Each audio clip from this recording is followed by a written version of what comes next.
Please subscribe the channel, like and share the video for more video. Hey everyone! Tonight, we're drifting back, very far back, to Imperial China. So go ahead and get comfortable, dim the lights, put the phone face down, unless you're using it to listen, in which case very rebellious of you. We're going to talk quietly about concubines, imperial concubines, the ones you've seen in historical dramas, gliding through courtyards, wearing impossibly clean silk, looking either faintly tragic or quietly murderous. Sometimes both. And we're going to ask a very gentle question. A sleepy question, one that has probably crossed your mind at 2 in the morning while watching subtitles blur together. What exactly did they do all day? Because, contrary to popular belief, it was not constant romance, whispered poetry, and tasteful string music. It was, in fact, a great deal of waiting. Endless waiting. Waiting with embroidery. So let's ease into it. First, a little grounding. In Imperial China especially, during major dynasties like the Han, Tebs, Ming, and Qing, the emperor did not just have a wife. He had an entire ecosystem. At the top was the empress. Singular, official, ceremonially important. Hoften, miserable. Below her was a carefully ranked ladder of consorts and concubines. First rank consorts, second rank concubines, third rank concubines, fourth rank concubines, and so on, all the way down to women who technically belonged to the harem but might never, ever be noticed by the emperor. This hierarchy was not symbolic. It governed everything, where you lived, what you were, who bowed to whom, how many servants you had, and, crucially, how close you were allowed to stand to the emperor without getting yelled at by a eunuch. So what did a typical day look like? Well, imagine waking up very early, before dawn. Not because you're productive, but because protocol says so. Concubines rose early to be dressed, groomed, and prepared. Hair was an event. An exhausting event. Layers of pins, combs, ornaments, and sometimes so much weight that neck pain was simply part of life. You were not styling yourself to express individuality. Absolutely not. You were styling yourself to express compliance. Then came the waiting. A concubine's primary job, her core function, was to exist gracefully, quietly, in the correct location. Most concubines were confined to specific palace quarters. They did not wander freely. They did not pop by the emperor's chambers. They stayed where they were told, doing approved activities, under constant observation. And what were those approved activities? Well, let's talk about embroidery. Embroidery was huge. Monumentally important. It symbolized femininity, patience, skill, and moral character. If you could sit still for hours sewing tiny flowers onto silk without losing your temper, congratulations, you were considered virtuous. So concubines embroidered a lot. They embroidered robes. They embroidered shoes. They embroidered ceremonial items that would be used once a year and then stored forever. Sometimes they embroidered gifts for the emperor, which he might never see. But the act itself mattered. When they weren't embroidering, they might be reading, but not whatever they wanted. Approved texts only. Poetry, morale, occasionally history. If it emphasized obedience and restraint, writing poetry was encouraged, but only certain kinds. Nothing too emotional, nothing suggestive, nothing implying dissatisfaction. So, naturally, many poems were quietly tragic. Music was another acceptable pastime. Concubines learned instruments like the chin or pipa, soft music, elegant music. Music designed to suggest refinement rather than joy. Sometimes they practiced calligraphy, because beautiful handwriting was considered an outward sign of inner order. If your brush strokes were calm, your soul must be calm. That was the theory. Anyway, and hovering over all of this was the possibility always. The possibilities that today might be the day you were summoned. Now, this is where things get interesting. The emperor did not simply wander into the harem and see who was free. That would be chaotic. Instead, eunuchs managed the schedule. Because of course, they did. In many dynasties, especially later ones, there were systems, rotations, records, sometimes even physical tokens placed outside doors. If a concubine was selected, she would be notified quietly, formally. No explanation required. This did not mean romance. It meant obligation. And if she became pregnant, her entire life changed overnight. Pregnancy elevated status instantly. Even the lowest ranking concubine could rise dramatically if she carried a son. A daughter mattered less, sadly, but still brought some attention. After childbirth, the child was often taken away to be raised by wet nurses and tutors, sometimes even by the empress herself. Because nothing says this is normal like having your baby reassigned for political reasons. So many concubines spent their days longing for children they were not allowed to raise, which, again, did wonders for morale. But let's drift back to the everyday, because most concubines never became favorites, never bore children, never spoke to the emperor directly. They lived entire lives inside palace walls, defined by rank and ritual. They attended formal gatherings, seasonal ceremonies, birthday celebrations for the emperor, the empress dowager, or important ancestors. At these events, everyone stood in precisely arranged formations. One step too far forward could be interpreted as ambition. One step too far back could be seen as disrespect. So they stood quietly. For long periods of time, conversation was restrained, carefully monitored. Anything said could be repeated, or misinterpreted, or weaponized. Because escort politics were alive and well in the inner palace, concubines formed alliances. They gossiped softly. They competed through politeness. A compliment could be an insult. A gift could be a threat. A smile could ruin you. The empress, meanwhile, managed all of this. In theory, she oversaw the harem, handled disputes, approved promotions, and maintained ritual order. In practice, she was often trapped between jealous concubines, meddling eunuchs, and an emperor who might openly favor someone else. So what did concubines do all day? They navigated emotional minefields. In silence, they also learned to be invisible. Many concubines deliberately avoided attention, because attention could be dangerous. Being favored meant rivals. Being ignored meant survival. Some women spent decades never being summoned once. They aged quietly. Their rank never changed. Their days blurred together. Embroidery, reading, ceremonies, waiting, and then old age. Yes, concubines grew old in the palace. If the emperor died, his concubines did not simply go home. They stayed. Some were reassigned to serve the empress dowager. Some were moved to quieter residences. Some were expected to live out their days in chastity and seclusion. In earlier periods, things were darker. In some dynasties, concubines were expected to follow the emperor in death, a practice that was eventually abandoned. Thankfully, though thankfully is doing a lot of work there, later dynasties preferred something more humane, which is to say, lifelong confinement. So imagine spending your youth being carefully prepared for attention, your middle years waiting for it, and your old age remembering it never came.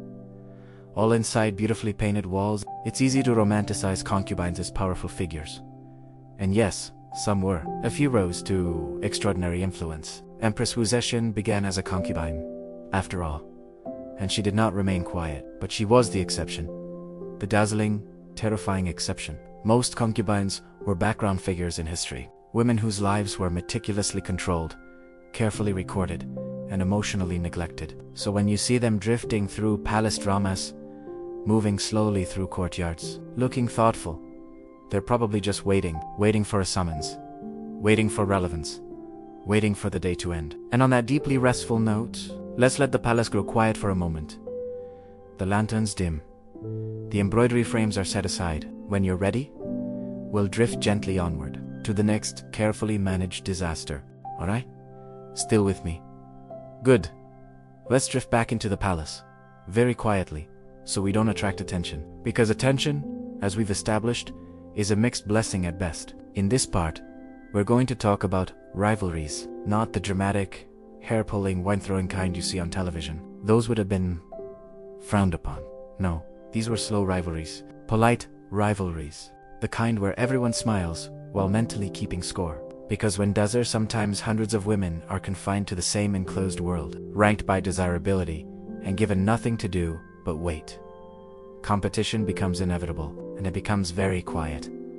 Let's start with the rules. The inner palace ran on regulations so detailed they could lull a person to sleep just by existing.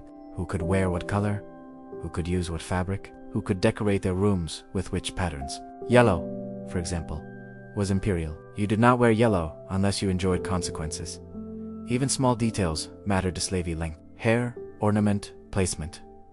The height of your platform shoes. Everything announced your rank before you spoke a word. So one way concubines competed was by obeying the rules perfectly. If you never broke protocol, you were untouchable.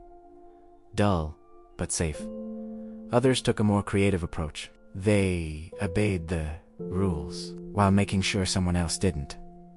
A helpful reminder delivered a little too late, an incorrect piece of advice offered with a sweet smile, a missing ornament, quietly borrowed and never returned. Mistakes were costly. Public mistakes were worse. If a concubine embarrassed herself in front of the empress, or worse, the emperor, her reputation could suffer permanently. And reputation, in the palace, was everything. Which brings us gently to gossip. Gossip was the lifeblood of the inner court. Soft, indirect, always plausible. No one ever said, they said, she seems distracted lately. No one said, she wants power. They said, she forgets her place. And because information flowed upward through eunuchs and attendants, nothing ever truly disappeared. A single rumor, repeated often enough, could follow a woman for years. So concubines learned to manage their image constantly. They practiced neutral expressions. They limited their words. They reacted mildly to good news and stoically to bad. Being too happy looked suspicious. Being too sad looked weak. Balance was survival. Now let's talk about friendships. Yes, friendships existed, but they were complicated. Some women bonded over shared origins coming from the same region. To some clan, the same unfortunate political arrangement. Others bonded over a shared obscurity. Being overlooked together can be comforting, but trust was never absolute, because today's confidant might become tomorrow's rival. Especially if one of you was suddenly promoted, and promotions could happen overnight. All it took was a favorable comment, a successful performance at a banquet, a single night that resulted in pregnancy. So friendships were cautious. Affection was measured. Secrets were carefully rationed. Many concubines kept their true thoughts entirely to themselves, which is why diaries, when they existed, were dangerous. Writing down your feelings was risky. Someone could read them, misinterpret them, use them. So emotional expression often took indirect forms. Poetry, for instance. A poem about autumn leaves could mean longing. A poem about a cold moon could mean loneliness. A poem about fading silk could mean, well, everything. And if anyone asked, it was just poetry. Harmless, very tasteful. Now, let's drift over to the Empress for a moment, because her life was not easier. The Empress was responsible for maintaining order in the harem. She approved promotions. She disciplined infractions. She presided over rituals. But she also had to tolerate her husband's attention being distributed elsewhere. Publicly, she was dignified. Privately, it varied. Some empresses ruled with restraint and fairness. Others became deeply suspicious, and some quite understandably became bitter.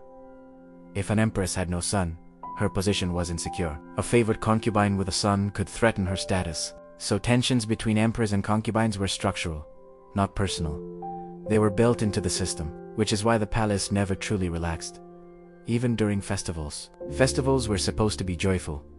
Lantern festivals, New Year celebrations, imperial birthdays. There was music, food, color. But even then, everyone watched everyone else. Who sat where, who received gifts, who the emperor spoke to longas. Joy was observed, not fully felt. And then, of course, there was aging. Concubines aged out of favor. Quietly, their hair grayed, their rank stagnated. Their chances faded. Younger women arrived, carefully selected, trained, optimistic, and the cycle repeated. Older concubines often became mentors or warnings. They taught etiquette, they offered advice. They demonstrated what endurance looked like. Some found peace in routine. Some grew resentful. Some withdrew almost entirely. And when they died, their passing was recorded briefly. A name, a date, a rank, no public mourning, no grand memorial, just absence. So, if all of this sounds emotionally exhausting, that's because the inner palace was not designed for happiness.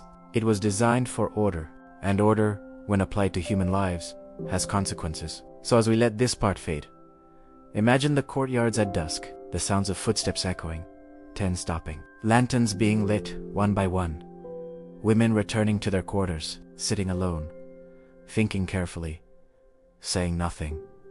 And when you're ready, we'll continue. Because next, we're going to talk about the women who did break through the silence. The rare ones, the dangerous ones.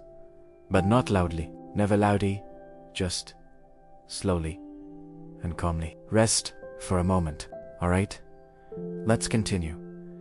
The palace is asleep again, or at least pretending to be, which, historically, is usually the case.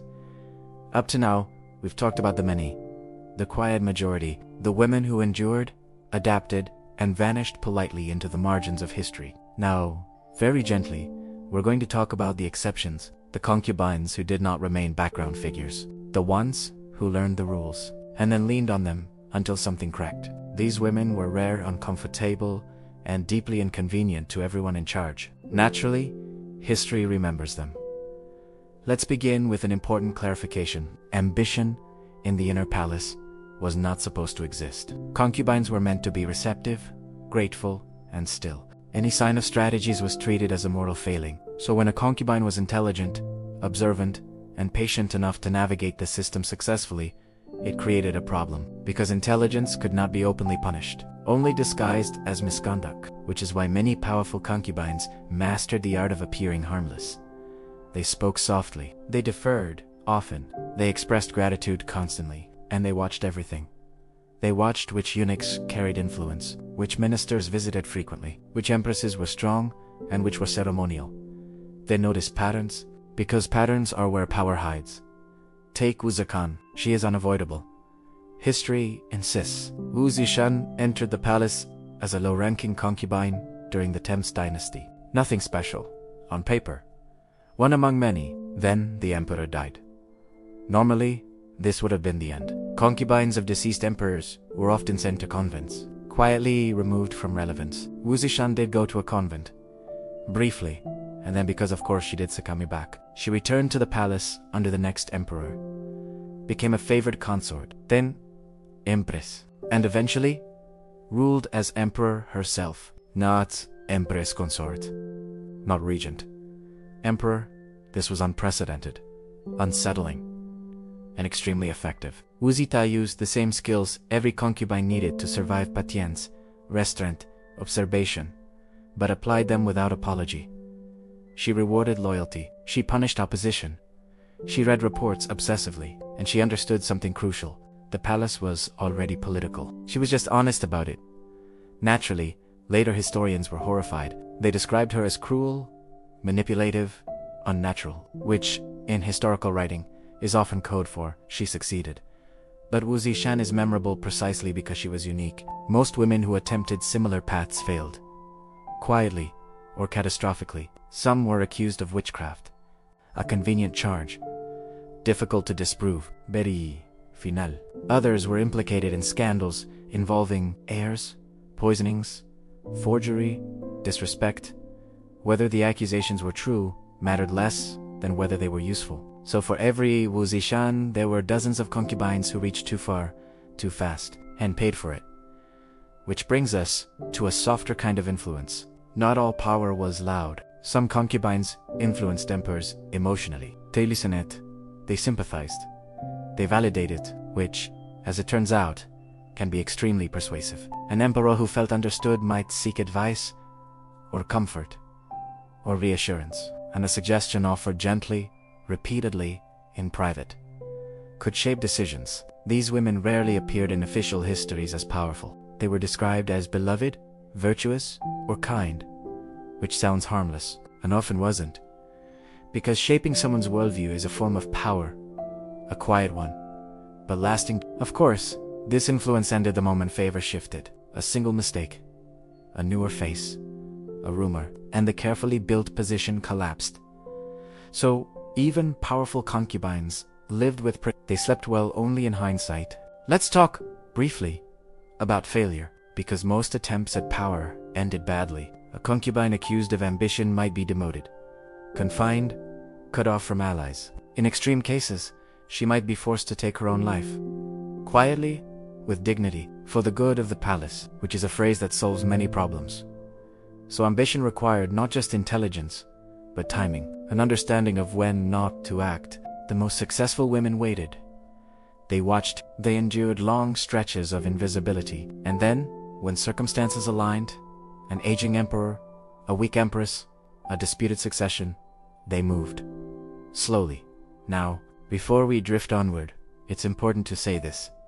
Most concubines did not want power. They wanted security, they wanted safety, stability, a predictable future. In a system where survival depended on proximity to favor, ambition was often just fear in disguise. Fear of being forgotten, fear of being discarded, fear of growing old quietly in a corner of the palace. So when we judge these women harshly as schemers, manipulators, villains, we should remember the environment. This was not a system designed for moral purity, it was designed for control. And control produces strange behavior. So as part 3 settles into silence, let's imagine the palace at night once more. A few lamps still lit. Someone awake, thinking, planning, or simply remembering who they used to be. Tomorrow will be another day of rituals and restraint. Another day of saying little and meaning much. And when you're ready, we'll move on. Because next, we're going to talk about what happened when the palace doors finally closed for good. What became of these women when the emperors were gone and history moved on without them? But for now, rest. Alright, let's drift a little further. The palace is quieter now. Not because things are peaceful, but because something final has happened. The emperor is dead. There are bells, muted ones, ritual announcements delivered in careful language, and for the concubines, this is not freedom, it is simply another change in the rules. When an emperor died, the entire inner palace shifted overnight. Power rearranged itself. Titles froze, favor became irrelevant. And suddenly, hundreds of women had to ask the same quiet question. What happens to me now? The answer depended on rank, dynasty, and luck. Mostly luck. Let's start with the Empress Dowager. If the Empress survived her husband, and she often did, she became the Empress Dowager, a position of enormous authority. She now oversaw the palace, controlled rituals, influenced the new emperor, who was frequently her son. For concubines, this could be very good. Or, bedi, but. If a concubine had been loyal to the empress, she might be protected, promoted, assigned a stable role. If she had been a rival, well, history becomes vague at that point. Some concubines were reassigned to serve the Empress Dowager directly. This was framed as an honor, and occasionally it was. More often, it was a polite demotion. Others were moved to distant palace quarters, quiet residences with fewer servants, fewer resources, and very little attention. They were still inside the palace, just farther from relevance. And then there were the rules about chastity. Concubines of a deceased emperor were generally forbidden to remarry, forbidden to leave, forbidden to have relationships. They belonged permanently to the memory of the emperor, which is a poetic way of saying they were expected to wait forever. In earlier dynasties, this expectation was more brutal. Some concubines were expected to follow the emperor in death. Literally, human sacrifice, burial alive, ritual suicide. It happened, not everywhere. Not always, but enough that later generations looked back and quietly decided, let's not do that anymore. So by the Ming and Qing dynasties, the practice had mostly ended. Instead, women lived, which sounds better, and often was, but it also meant decades of quiet confinement. Imagine spending your youth being prepared for relevance, only to spend the rest of your life being carefully preserved. Some concubines embraced religious life after the emperor's death. They devoted themselves fully to Buddhism or they shaved their heads. They prayed. They found structure where there had once been competition. Others became archivists of memory. They told stories. They remembered ceremonies. They explained how things used to be done. Older concubines became living relics of a previous reign. Ocasionally, they were consulted. More often, they were ignored. And then there were the forgotten ones. Women whose names were never recorded, whose ranks were low, whose lives passed entirely within the palace walls. They cleaned, they sewed, they aged, and when they died, there was a brief note in a ledger. That was all.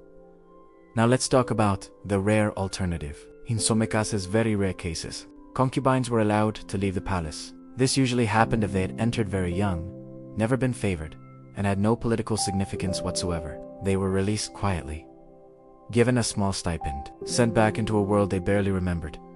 This was not always a happy ending. Imagine re-entering society after decades of isolation. No family ties, no marriage prospects, no social role.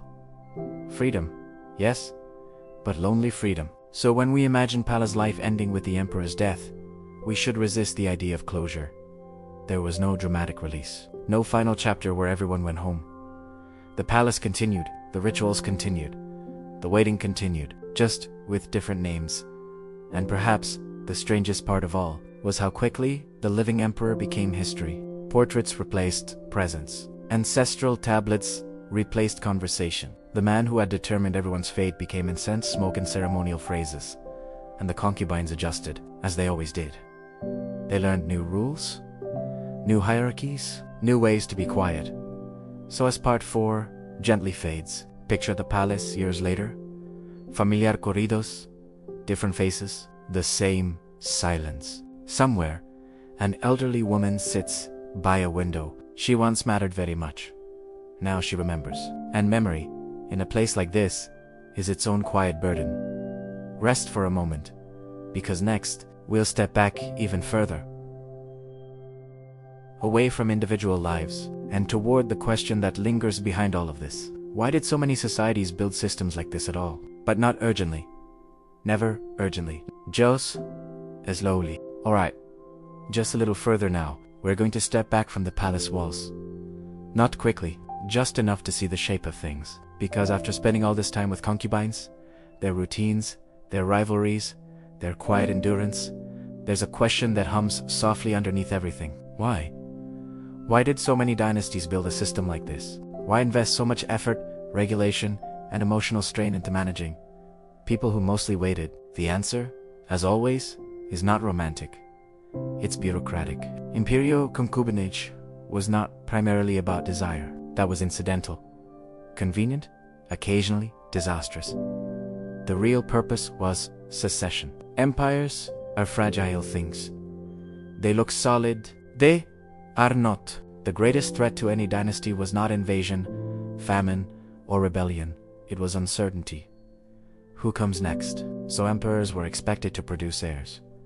Preferably many. Because infant mortality was high, life was unpredictable, and history had a habit of removing people unexpectedly. Concubines were, in the most detached sense possible, redundancy. If the empress could not produce a son, there were alternatives. If one heir died, there were others. Cold, efficient, relentless. And once you see the system that way, a lot of things make unfortunate sense. The ranking, the surveillance, the obsession with purity, health, and obedience. These women were not meant to be individuals. They were meant to be variables in a continuity equation, which is not soothing, but very effective, at least on paper. In practice, the system created constant tension, jealousy, factionalism, political interference through heirs. Entire wars of secession were fought because of haram politics. Ministers aligned themselves with particular concubines. Clans rose and fell based on which woman gave birth to which son. So the system designed to ensure stability often produced instability. Naturally, and yet, it persisted, because changing it would have required questioning something fundamental. The idea that one man's lineage was worth organizing hundreds of lives around that idea was inconvenient to challenge. So instead, the system was refined, codified, written down in rulebooks thick enough to stun a person. Every generation inherited it, adjusted it slightly, and passed it on. By the time of the Qing dynasty, the system was extremely formalized. There were fixed numbers of concubines, precise ranks, strict procedures. Everything had a place, which sounds orderly, until you remember that the people inside the system were still human. They still felt boredom, loneliness, hope, regret. No regulation ever solved that part. And this wasn't the unique to China. Versions of this system existed everywhere. Ottoman harems, Korean royal courts, Japanese imperial consorts, European mistresses less formal, but no less political. Different cultures, same anxiety. Who inherits power? Who controls access? Who waits? And who is remembered? So when we look back at imperial concubines, it's tempting to judge them individually. Was she ambitious? Was she virtuous? Was she cruel? Was she passive? But those questions miss something important. The system itself rewarded certain behaviors. It punished others. And it left very little room for ordinary happiness. Most concubines were not villains. They were not heroes. They were people placed in a structure that demanded quiet compliance and occasional sacrifice. Some adapted beautifully. Some broke. Some changed history. Most simply, lived. And that, in its own way, is worth remembering. So, as we reach the end of this part, let's return, one last time, to the image of the palace. The walls are tall. The courtyards are symmetrical. Everything looks calm. Inside, lives unfold slowly, measured in ceremonies, in glances, in years of waiting. And somewhere in the distance, history moves on. Dynasties fall. Systems dissolve. Palaces become museums. But the echoes remain. So if you're feeling sleepy now, good. That means the rhythm worked. In the final stretch, we'll let everything soften even further. No more systems.